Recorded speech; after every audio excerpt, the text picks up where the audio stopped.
Why do people use reps? So I think we could be a bit more in depth. So it's Yeah. like when you're in the gym, what repetition number should people be doing to reach their goal? I find it's genuinely subjective because of the goal and the context.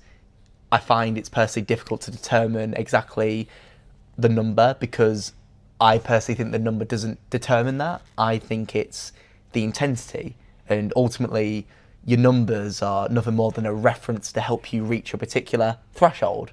But bearing in mind that that is only my opinion.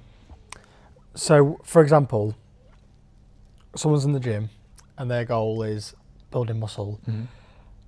How many reps do you believe that they should do to do that? I couldn't give a definitive number, but this is where it gets subjective though, because it's like I quite frankly wouldn't perceive the number to be equivalent to a goal because I find they're two completely separate things because obviously we've got context in this regard. It's building muscle. What predominantly builds muscle is what we call mechanical tension, and in brief all that is reaching a threshold where we're either close proximity or to failure. So I would say as long as we're adhering to that fundamental principle, being close to it, I would say it quite frankly doesn't matter. As long as you could literally do like any reps, but as long as you are at that threshold, then like your goal's achieved. Does that make sense? Don't get me wrong, there's pros and cons to different rep thresholds, but I find it's preferential to the individual. It's interesting because it's like it depends on who the person is, how advanced they are. Exactly. So for someone who's just new to fitness, would you believe they should be doing higher reps, lower weights first to build mind-muscle connection, build confidence, and then drop the reps down, more weight? It's a valid point because like we have to take into consideration their level of experience, because we have to think for individuals who are novices or beginners, they're most likely going to be more comfortable with a relatively higher rep threshold because that therefore gives them the opportunity to familiarize themselves with the technique execution. But then for more advanced lifters, obviously they would, well, stereotypically speaking, be more inclined for a maybe lower rep threshold, which personally I do. Doesn't mean I'm correct, it's preference, because on my compound exercises, so like my bench presses, my squats, my deadlifts, etc., I will always go for a lower rep threshold just because of managing fatigue, how I conserve my energy, how much weight load I can shift. Whereas on my isolation, so we're talking like maybe my bicep curls, my tricep extensions, push downs, my lateral raises, I would go slightly higher because therefore I know that I'm just keeping the emphasis on my technique execution. I'm not breaking that form down because I'm ego lifting. So we've got a new client, brand new to fitness. We're building them a fitness plan. Me personally, I put them between 8 to 10 reps. Yeah. Personally. Yeah. Because I believe that that is enough where they can do lightweight. They're building enough repetitions in a workout to build the mind-muscle connection, confidence. Because in reality, if they're training that muscle group once a week, it's 1 hour a week, it's not a lot of volume. So if I can try and introduce a higher repetition, lower weight, confident-wise system, that's what I do personally. Yeah. I mean, obviously from your perspective, you're looking at like a full, who's been doing it a long time. Yeah. A good amount of time to know what they're doing, feel confident. 6 reps, maybe 3 reps, because they've got that mind-muscle connection. They've already built the fundamentals behind it, so they don't have to worry about injury as much as someone who's new. And this is why it's genuinely subjective, because ultimately, if we had an individual approach of saying like, what rep should I do? Well, it's like, I can't give you a definitive answer because I've got no context to elaborate that on. If you tell me what your goal is, what your level of experience is, then I can therefore break that down on what's more plausible for you. So like you said about obviously beginners walking into the gym, I would therefore deem that as plausible because we're minimizing their risk of being prone to injury. At the same time, obviously, we're not completely throwing them in the deep end with executing a relatively higher weight, and if their ego got the better of them, then, well, it's counterproductive, as we know. But at the same time, we don't want to get them in a rhythm where they're going close or to failure, because again, we're just inducting them into the gym. So this is what I love about this, because it is circumstantial. Like, there isn't a right or a wrong. It's it depends on X, Y, Z. And that is what a lot of topics in this industry resolves around. It's like, it's not just you should be doing this or you should be doing that, because like, we think about it, every single individual that walks into the gym, they do not train the same. They don't lift the same. They don't use the same equipment, despite the goals being different but similar. It is preferential, and it's we as coaches is what we do best, because we therefore cater it to the client based on their request, but also what we believe is going to be plausible for them. Does that make sense? Yeah. I think as well, like, from another perspective, weight loss. There's two different types of training. You've got lifting weight and you've got body weight in this example. So someone who's in weight loss and wants to just purely lose weight, I would then advise body weight exercises, 3 weights at most for weights.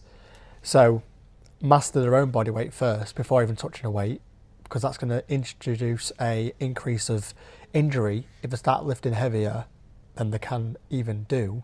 It's going to reduce the mind-muscle connection. It's going to mess up the form. They're going to be, well, the injury is going to be more likely because they haven't built that fundamental in place, haven't built that technique. So me personally, I would say go with what you can do body-wise. Yeah. I've trained women that can only do 4 reps. Same with men. It's like, depending on their body weight, they can only lift so much, like a press-up, maybe on your knees. Yeah. Sit-ups, maybe they need someone to press on the feet so they can get up to that position. If they can't get up to there, knee taps, build that rhythm over time with different variations of the movement to help them gain the harder variation when they're ready for that to progress better progress better. And this is what do you think? It's what I love, because when individuals are executing like 4 reps, people often forget about muscular strength and muscular endurance. And just to elaborate on that, so we're talking muscular endurance is ultimately getting stronger on a particular weight load on an exercise, whereas muscular endurance is you're getting stronger with the rep threshold on the exercise. So for instance, like you said about, some individuals doing like knee assisted push-ups and they're doing 4 reps, like people forget, like they'll be doing 5, they'll be doing 6, they'll be doing 7. So their muscular endurance improves, but at the same time their muscular strength improves, therefore meaning that they could go from body weight to doing like weighted knee assisted push-ups or push-ups themselves, or they could be doing some form of deficit push-ups, could be some form of pressing. So it ultimately presents itself with an opportunity being a gateway for just progressively overloading as well. But going back to what you said about like sort of the weight loss goal, I feel like the one thing that would be important to me is like, does that particular individual want to grow muscle as well? Because people often say muscle and fat weigh the same. Fat weighs more than like muscle or something. They weigh the same. I hear it all the time. Yeah, they weigh the same. It's just fat is more dense than muscle. It's not because it weighs more. It's just more dense. It's like the example: a ton of feathers and a ton of bricks. Yes. Which one weighs more? Yeah. Both the same. It's both a ton. Absolutely. It's just the density that changes within it. Yes. And I find if obviously an individual wanted to grow muscle, then obviously something that we would obviously reinforce to the client would be, well, if you choose to stimulate muscle growth at the same time, that therefore is going to contribute to weight gain, but that isn't inherently mean it's going to be fat. But at the same time, it's like compromising between, delving into the technicalities, but also catering to their mental health, because people will look at a statistic like the weighing scale, their body fat percentage, and think they'll villainize it and think, do you know what, like I'm getting fat or I'm putting on weight, even though we know they're not. But it's what we do with them shifting the narrative to ensure that they are doing what they're doing. It's just sometimes it's how we deliver that reassurance then to make sure, like, you are losing weight. It's just understanding that body fat and muscle are completely 2 different compositions in your body, which make up to the total mass that your body has, amongst other things. Like, for instance, the human body has 206 bones. We have 10 pints of blood. Statistically, we have about 69% water for the average adult human being. So like all these factors contribute towards what accumulates to mass. And I know obviously we may be slightly deviating here. It's not a bad thing, but it coincides with what we're talking about, because these are factors as to why people are going to be perceiving it in the way they are. And that's a different perspective for, like, you know, for their goals. And it's just necessary context, I find. Love that analogy. And that was very, very in-depth. And people who are watching this are going to be like, damn. But this is it. Like, yeah, so true. You and I encapsulate so much knowledge, and we both bestow so much wisdom, even though, like, what we say this to our clients anyway, but at the same time, it's like, do people actually know? And this is what is good about us too, because, well, all we're doing is just exchanging in conversation, just kind of giving our views and just using that as an opportunity to empower other people, thinking, do you know what? Maybe they're onto something. I was in the gym the other day, and two young lads, 19 years old, they're in the gym, and when I walk in, I say morning to everybody. Always. Spread the love. Always, mate. Or a farming. That's it. And it's just these lads, they was working out, they was doing a certain machine, and I could see the form was off. And I said to them, I was like, do you want me to show you how to do it? You know, simple change and tweaks in little areas. Showed them how to do it. And little things like that show the difference. And I was explaining about like the shoulders, how you could do 3 different movements to hit all the shoulder. And they was like, we didn't know about this. And I'm like saying to myself, what can we do to show individuals locally and not locally on how to do the certain movements? But what really gets me is the fact that content is 30 seconds. Yeah. And it's like, in 30 seconds, you can't really delve into the how, what, and why. It's just the how. Do you know what I mean? You can either delve into the how, or the what, or the why. You can't do all 3 in one. It takes about 3.5 minutes to do a proper in-depth video. I did it yesterday. Yeah. It's just like, I personally think if you can't invest 30 seconds, more than 30 seconds, into a video, then you're going to be stuck. Do you know what? Like, spot on. And the only reason why I am inclined to agree with virtually everything you said is because a lot of social media influencers are often too encapsulated by how to boost themselves in the algorithm, and they do that by adhering to like popular trends and shifts. But even though we could, but that's not us. And I find, like, respectfully, we are no better than them, and that's our opportunity to stand out as like, we know better than anyone. Like, we love elaborating on the what, the how, and the why. It's just part of our core as who we embody as individuals. Like for me, and like yourself as well, of course, it's like, we're not going to approach individuals and just be like, well, this is how you do it. Like, we need to say the what, we need to say the how, because it's what ultimately builds that trust, that credibility, that incentive for them to think, do you know what, like, they're going to come back to you and inquire, and that's an opportunity for conversion, because we're just being us. Do you know what I mean? And the fact that we can justify our rationale just speaks so much volume. And I feel like something like that is fundamentally neglected, because I've had it before where I remember this was like sometime last year. I had an individual approach me when I was doing like pull down. He was inquiring obviously to my angle, but I said, well, I challenged him, but not in a like patronizing or malicious way, because I gave him like the stand and I said to him, right, tell me why. He couldn't tell me why, so I said, why tell me all then? Do you know what I mean? Because if you can't justify why, then why should I listen to you? Do you know what I mean? So true. Because the thing is, it could be sharing wisdom that's actually going to affect your progress. Yeah. Obviously, I know why for me, but this is why I say, like, as per what we mentioned previously about goals and reps, it's subjective. Because I choose to lean back in the angle I do as opposed to someone else, it's subjective. It could be their mobility, it could be they're trying to bias a slightly different range of motion. Have they had any operations occurred, you know, et cetera, et cetera. These are going to be factors that we have to consider, because there's a reason behind why people do things the way they do. Like for squats, for instance, people might go narrow, people might go wide. You know, it's thinking like, why? If you don't know, then research it. Come back to me, job's good. I think on the context though of like someone who is new to lifting, or in the gym in general, can you agree, beginners start with high reps, low weight, build the form, build the confidence, and then look at dropping the reps down to be more strategic with your goal? I agree. So an amateur, would you suggest going down in reps to say 8 to 10, lifting the weight up more, and then a pro fluctuating between 3 and 6, 6 and 8? Absolutely. Something like that. 100%. 100%. Like your level of experience, you know, your goal and your preferred style of training are factors that contribute towards it. But I'd say generally speaking in that regard, I agree. And I find a key word that you said, which I find fundamentally important, is confidence. The individual won't do it unless they feel confident. And from our own experience, the goal is to make them confident. If they're confident, then they'll therefore have their own initiative to accordingly configure their own rep threshold to their own liking. But until they're not confident, that's a prime instance of low weight, higher rep threshold, getting them used to it. And then if we give them the validation that they need and the confidence to make sure if they can lower it over time, depending on the level of experience, we've done what we needed to do.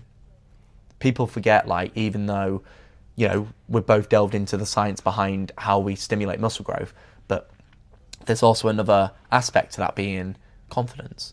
They need to be able to be confident in order to initiate that action. And if not, then that's something that's warranted of concern, and that's also something we therefore have to work with as coaches. Do you know what I mean? So it's like that there's just so many branches that reach out from like one thing. It's not just, and this is why I love doing stuff like this, because it's not just a simple answer. It's like it depends on X, Y, Z, because everyone's so diversified and they're gonna have different preferences and requirements.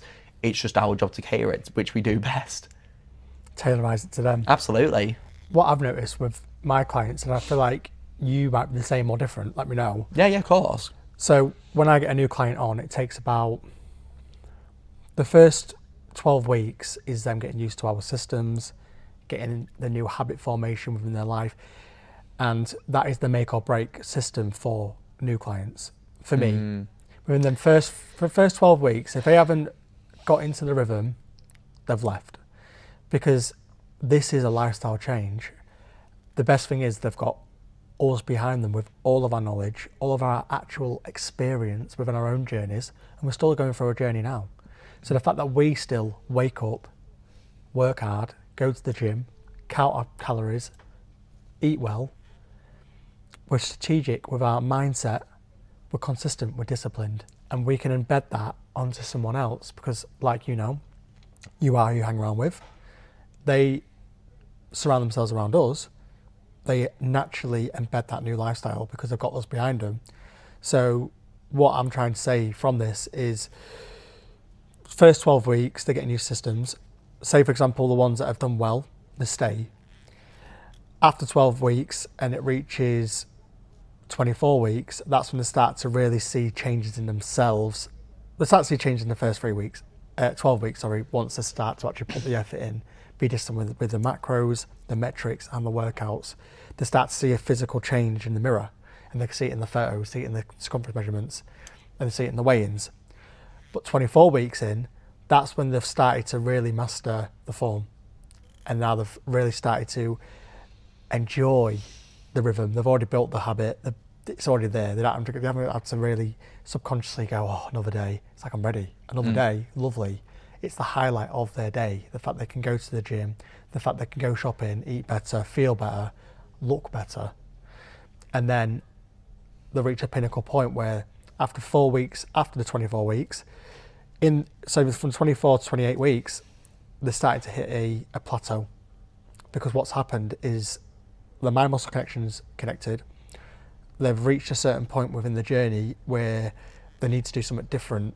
They've either got to tweak the macros or they've got to tweak the program to start seeing the results still. So then we look at the program and we go, right, if the macros are looking great, there's not much else we can do, because if we put it too low or too high, it's going to come unbalanced. The hormones will go over the place. They're going to feel not motivated. It's not going to work. So we can look at the training. Okay, you're doing 8 reps.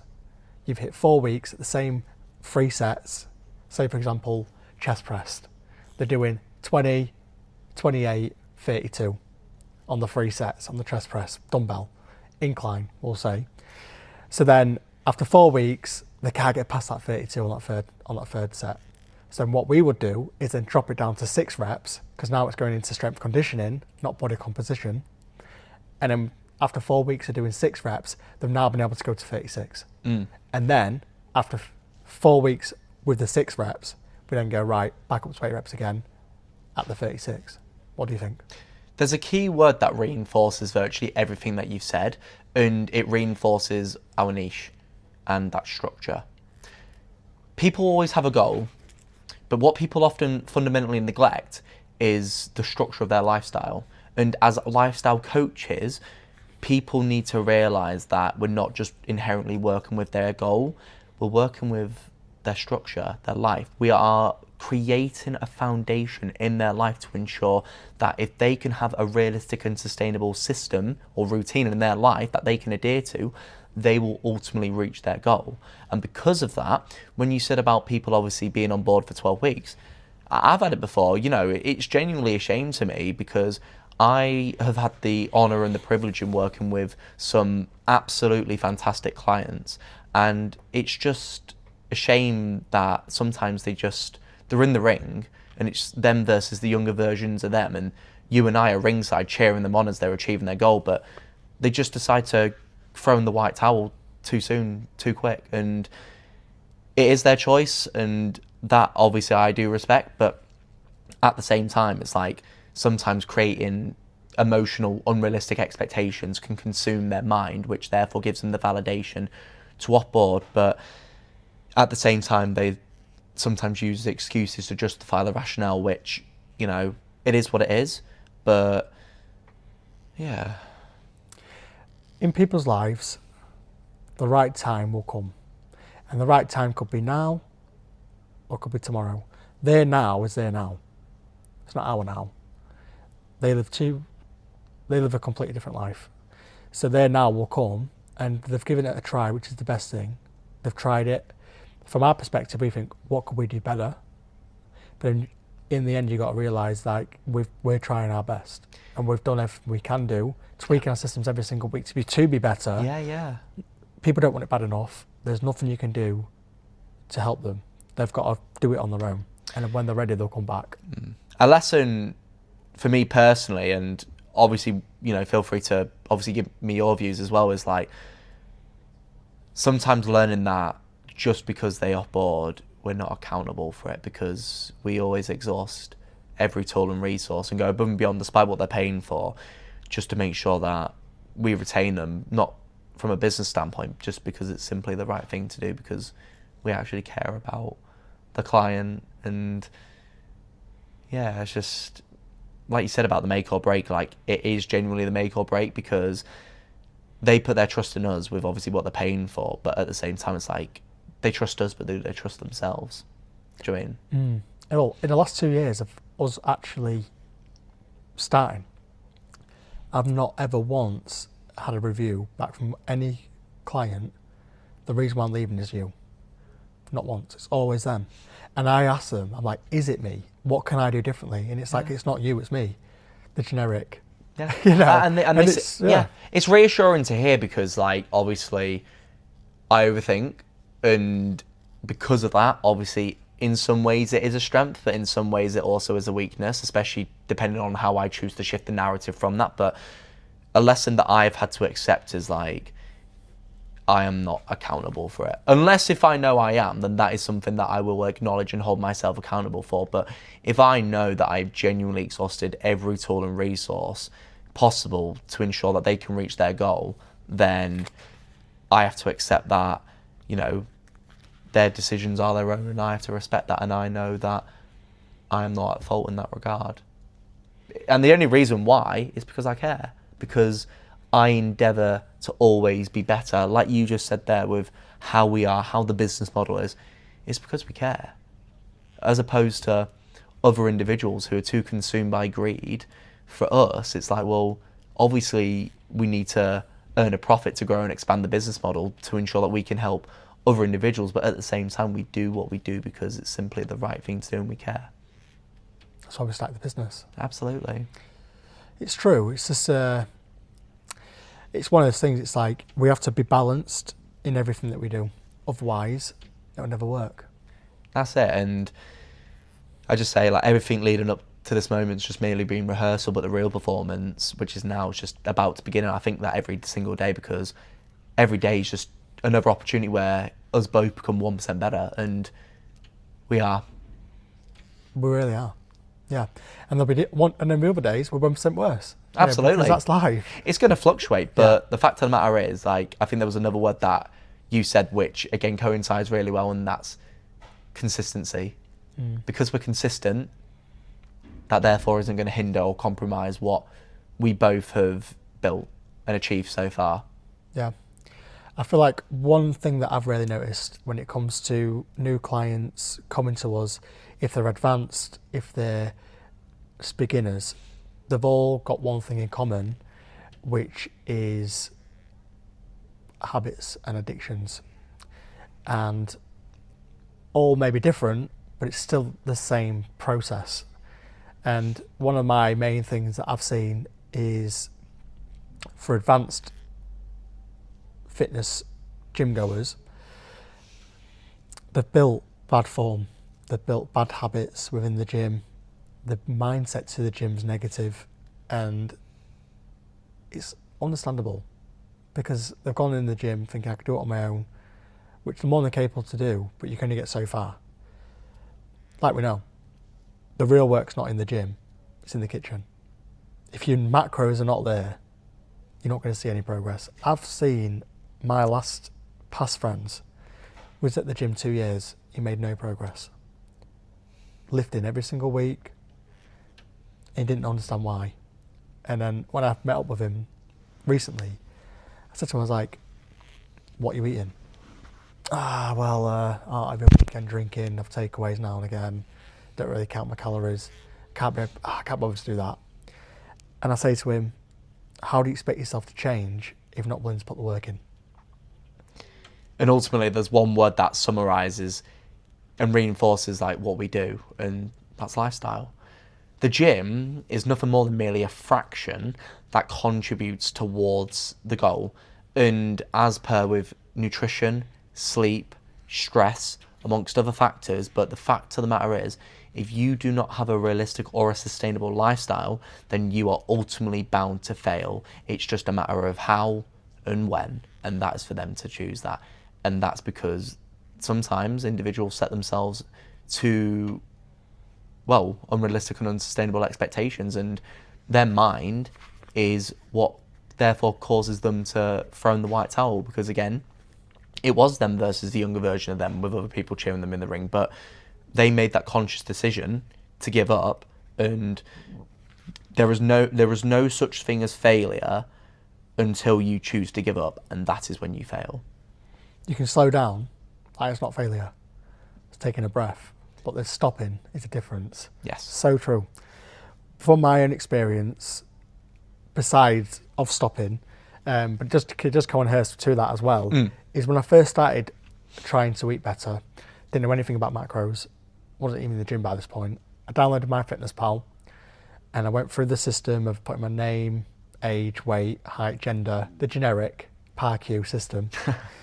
And I remember it giving me a macro goal to abide by, which was a rough guess, by the way. It wasn't like a tailorized. Well, they never will be, will they? Exactly. It was a rough guess from my data. Yeah. But then I thought to myself, didn't know anything about the macros or anything. And now looking at it from a professional perspective and experience perspective is the macro percentage rate, not the gram. So my goal at the time was weight loss. Mm-hmm. So the percentage rates were different for fats, proteins and carbs. Yes. I didn't look at the percentage rate, I was looking at the calorie number. And I feel like people who are watching this now, when they're doing their own food, before they're even doing the food, they go, right, I'm going to go in a calorie deficit of 1,500. And it's like, okay, lovely. What are then calories? The calorie number is 1,500, but what are the macros? What's Yeah. the fats? What's the carbs? What's the protein? Gram. And that's what people don't understand, is fluctuating the percentage rates between fats, proteins and carbs to then be a result of the 1,500 calories. And that's why people give up every time. And that's why people don't last on their own when it comes to my fitness pal, like I didn't when I first started, because I don't understand. It's not the calorie number you're looking for, it's the macrogram and the percentage rate that you need to put them in to reach your goal. You've ultimately integrated structure, but then I genuinely find it fascinating, like what you previously mentioned there, because there is a difference between the grams and the percentage ratios as well. So like the grams, I would say, is based on portion control, whereas your percentages is more like a daily adherence to what you should be consuming, which there should be. So to my knowledge, they normally claim like carbohydrates should be anywhere between like 45 to 65%. I might be wrong. Yeah. Protein like normally 25, 35%, and then fats is like 20 to 30. But then it's like even the density, like, you know, for every gram of protein and carbs is 4 calories, and like every gram of fat is 9. So obviously fat's obviously going to be more dense than, well, proteins and carbs, but then people therefore villainize carbohydrates despite fats being like what 5, no, I can't count, like, you know, a couple of calories more dense than the others. But obviously because there's a lot more to it, people often get overwhelmed or overstimulated. But then it's thinking, it just refers back to your lifestyle. What are you eating? What's going well? What's not going so well? What can we improve? Let's create a system that's realistic and sustainable for you based on what you're doing. We'll make it work. Small steps or short-time discomfort for long-time gain. One quote, yo-yo diet, right? So onto the macros. Why do people have yo-yo diets? And that is literally just purely to the fact that they're scared of carbs. Oh my God, I can't have carbs. It's gonna hold water weight. It's gonna make me heavy. They're not good for you, and they're going on a massive carb deficit, which then affects them so massively. Same with fat. You know, no, they don't understand the importance of how fat really helps our body. Yeah. Our hormones, you know, our growth. We need that fat, but it's about the percentage rate. It's about the gram to the goal. Yes. To be balanced. And when you start taking away it altogether, what happens? Yo-yo all day long. Again, there's a key word in there which defines it all. Diet. Diet is a villainizing word. And I never use the word diet because... Until now. well, in this context. The name that shall not be named. Hashtag hypocrite. You cannot say that name. But like the word diet is genuinely such a villainizing word because people think they need to be bound to adhere to a certain structure. But the only reason why people villainize it is because it's not realistic and sustainable to them. They think that they shouldn't be consuming certain foods, even though yes, you know, some are going to be ultra processed, some are going to be processed, some are going to have refined sugars or whatever. But the fact of the matter is, it's just understanding why do you choose to consume it, and ultimately what have you got to gain from it, and on the other hand, what have you got to lose from it. It's just questioning every decision that you make, regardless of whether it's small or big. If it's intentional and conscious, that therefore gives you the clarity in virtually everything that you need to know. But rather than say diet, I say structure.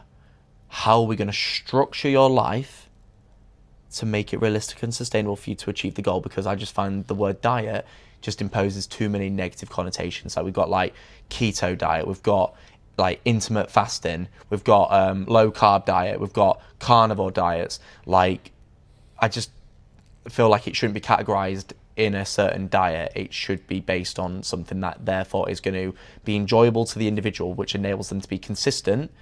If they believe it and they can see it, they can achieve it. Simple as that. Do you know what I mean? What I love about our coaching is the fact that I had a call last night with a client that was actually looking about offboarding with us 10 days. He allowed emotion to make him rational and be like, I've got to quit, I can't go forward. And that was more just on him having an injury in his last fight. He does what's it called? Thai boxing? Oh, right. Yeah. Is it Thai? I know that's a thing. Yeah, Thai boxing. So he does Thai boxing and he's fractured his forearm, right? And he went to the gym last week. He's smashing it, by the way. Macros on time, workouts up to date, metrics, smashing it. And he messages me and he goes, I'm going to have to off-board, unfortunately, because I can't go to the gym anymore because my arm's not in a good way. And he's using emotion. He went irrational. He just instantly quit, right? And I thought to myself, I need to give him a couple of days to think about what he's doing, because he's using emotion. He's not using his frontal lobe, which is clear decision. So I called him last night and I said to him, right, talk me through what's going on. Talk me through it all. And I said to him, I was like, plain as day. I went, okay, you've hurt your arm. I went, but you can still use your legs, can't you? You can still use your abs, can't you? Mm-hmm. And it's like, the best thing and the key word for this scenario is adjustment. Mm-hmm. You can adjust anything in life to make your program still work. His goal is weight loss. Simple. Yeah. Stairmaster circuit. Yeah. Ab circuit. Don't need your arms. You can still expend that energy whilst being in a calorie deficit. High protein, high carb, low fat. Get it there. Get a strategic weight loss with lots of energy. And one of the key words he said to me, he went, I'm either all or nothing. And I said back to him, that's a decision you've made in your own head. You choose to say that. You've chosen to say that. I'm all or nothing. Okay, you may be that now, but tomorrow you don't have to be. Tomorrow you could be whatever you want to be. In 1 second you can be whatever you want to be. It's the mindset he's created is I'm all or nothing. And it's like, bro, stop allowing yourself to think like that. And this is what they pay for. Yeah. It's the fact that we can show them a shift of perspective that changes the whole life. And that is what it gave me goosebumps. I was on the phone to him and he's like, damn. Yeah. You know, and yeah, he's paying the top premium and he's paying for what he gets, you know, because for the top, you get the top value. And I'm calling him, I'm looking him in his eyes on the call. You know, I'm like, bro, shoe versus shoe. Only you can change your mindset, only you can change the future. And I went, you can allow yourself to fall like you always have, or with me in your corner, get up, let's keep pushing, let's make magic work, and let's reach any goal you ever want to reach. A quote that ultimately summarises virtually everything you said is, we choose what holds us back and what moves us forward. That's it. And ultimately, we all have a choice. He made his, you've made yours, but also what I have to emphasise, which again you've elaborated on as well, is what's fundamentally neglected, I would say, that we don't preach enough, which I'm glad we're doing now, is reinforcing the wellness side of lifestyle coaching, in particular what you and I do, because I feel like the wisdom that we bestow and how we project that, and the fact of the matter is it's not just through our words, but it's through what we do, is something that is just that empowering. Like, for instance, I had a client last week check-in, and he's in a position where he doesn't exactly know what he wants to do with his life, and he doesn't have the confidence. So what we did is I actually got a piece of paper, got a pen, I wrote down his current job and a vision of what he wants to do, broke down the pros and cons and said, what's stopping you? Do you know what I mean? I said to him, fear means nothing except the power you give it in your mind. And again, just that quote that I said before about we choose what holds us back and what moves us forward. We always have a choice. I have given you the evidence there to say, do you know what? You're comfortable. You are now in a position where you can embrace discomfort. You embrace discomfort, you will grow. And this is your opportunity to embrace that. It's either make or break. You either want it or you don't. And that, from a coaching perspective, is the riskiest thing that we can do. I love it. I love it. I love it. I do. Like, true. but like I knew my client was uncomfortable, but I said to him, "You're uncomfortable, aren't you?" He said, "Yeah, well, good, because I want you to be, because otherwise you're not going to grow." It's like if I'm sat down holding your hand, then what am I doing? Yeah. Do you know what I mean? Like, this is why I went to that length during his check-in to do it, because even though like people might be thinking, well, what's his life like? What's his like actual life got to do with what we're doing? But it's like, well, it contributes. It contributes towards his mindset. It contributes towards his stress. It contributes towards like virtually everything, his habits, like we said. If there isn't that positive reinforcement, then again, he's doomed to fail. It's just a matter of when and what. Do you know what I mean? But for something like that, I just loved it. Literally, the fact that I just asked him at point blank, like, you're uncomfortable, aren't you? He's like, well, yeah, am I good? Honestly, it's such a good... And the thing is, it was a testament to me because, like, I never thought I would do that as a me, because of me. Like, I thought I would have, like, initiated, like, boundaries. But I'm glad that I pushed beyond that because, you know, I was uncomfortable, but obviously I didn't show that. But so was my client as well. But I was glad. So it worked in our favour. So because of that now, I'm optimistic that my client's going to be taking action in their own life to break that cycle of comfort. So how they perceive their own confidence will go from here to here. Yeah. What's the time, by the way? Just because of... It is 10 to 3. I might have to shoot. Easy peasy. So before we leave, the reason why it's a risk for us to tell our clients what makes them comfortable, keep them comfortable, is because if we push someone so far, it's a make or break from a business perspective. They could leave, we get less money in for a business, and then we don't progress. But from another flip side is our moral perception, which is we want people to be the best versions of them. We are happy to lose clients in order to get results, and that's how it is. I'm inclined to agree, and virtually, I will always embrace discomfort, because if that means they will get results, then that is what I will do. Because otherwise, what am I, or who am I? Do you know what I mean? I'm not a coach if I'm not doing what I'm supposed to be doing. And despite what they're paying for, we're also simply doing the right thing. Yeah. Do you know what I mean? Because we care about them that much, we want them to do well. When we're seeing their potential and we're trying to maximise it, it's just they've got to shift the narrative, and that prison that they're trapped in, one of their own making, they've ultimately got to set themselves free, but they've just got to ask themselves how.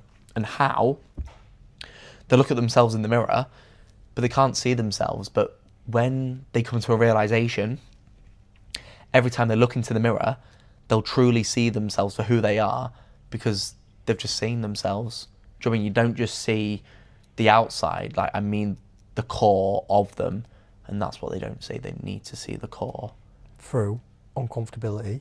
Absolutely. Over time, testing themselves, and that's how they see it. And look in the mirror and they see that weak side of themselves, and they push past that. That's how you find out who you are. Exactly. And this is what, you know, I know you'd be inclined to agree with me as well, but this is what I love about my job, is being a witness to clients' transformation, not necessarily from a physicality point of view, but from a mental point of view. When clients relay your own advice to you to help them, it just shows how much they are actively listening. And when they actually put that into action, and you see that and you know how it makes them feel, that is a feeling you could not describe to me otherwise. Yeah, I agree. And especially like the fact that they actually verbally say to you, you've done X, Y, Z for me, you've helped me so much, thank you. It's like that money can't buy. Absolutely. And it's empowering. It's like people remember what you do, why you do what you do, and what we do is memorable. It's just we can see it to a degree, but we don't fully see it because we're not them. But we were them once upon a time. We was. And that's where we can relate to them. And we still are them.